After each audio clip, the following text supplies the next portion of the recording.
아무도 보지 않을 때 내 양심은 지극히 작은 것에 충성된 자는 큰 것에도 충성되고 지극히 작은 것에 불의한 자는 큰 것에도 불의하니라. 우리는 보통 큰 문제에는 민감하게 반응합니다. 눈에 보이는 위기, 분명한 갈등, 드러난 실수 앞에서는 신중해지고 조심하게 됩니다. 그런데 이상하게도 작은 일에는 쉽게 마음을 놓습니다. 이 정도는 괜찮겠지. 이건 별일 아니야. 그렇게 넘겨버린 작은 일들이 어느 순간 감당하기 어려운 문제로 돌아오는 경험을 해본 적이 있지 않습니까? 성경은 반복해서 한 가지 사실을 보여줍니다. 큰 문제는 어느 날 갑자기 생기지 않습니다. 작은 것을 가볍게 여길 때 시작됩니다. 다윗의 삶이 그랬습니다. 눈에 보이는 전쟁이 아니라 마음속 작은 욕심 하나를 방치했을 때 그 일은 걷잡을 수 없는 결과로 이어졌습니다. 그래서 신앙은 큰 결단에서만 드러나는 것이 아닙니다. 오히려 아무도 보지 않는 작은 자리에서 어떤 태도를 가지는가에 달려 있습니다. 예수님도 이렇게 말씀하셨습니다. 지극히 작은 것에 충성된 자는 큰 것에도 충성된다.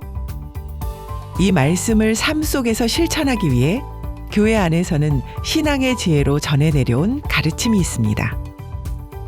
소사를 무사로, 차에 여하사, 종행을 유기적으로.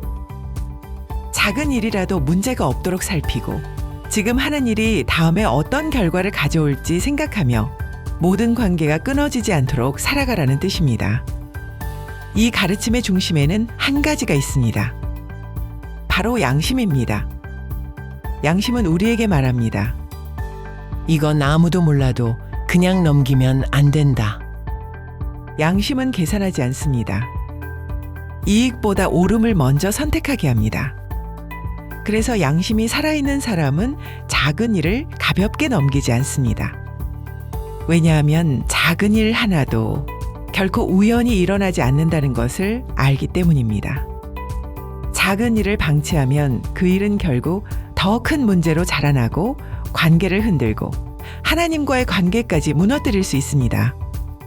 반대로 작은 일을 양심적으로 다루기 시작하면 놀라운 일이 일어납니다. 그 자리에서 하나님을 만나게 됩니다. 눈에 보이는 큰 사건이 아니라 작은 선택의 순간, 작은 결단의 자리에서 하나님의 함께하심을 경험하게 됩니다. 그래서 신앙은 거창한 것이 아닙니다. 하루를 살아가는 태도입니다. 지금 눈앞에 있는 작은 일을 어떤 마음으로 대하고 있는가? 그것이 우리의 신앙을 보여줍니다. 오늘 우리의 삶 속에서 양심은 살아 움직이고 있습니까? 아무도 보지 않는 그 자리에서도 여전히 양심을 따라 살아가고 있습니까?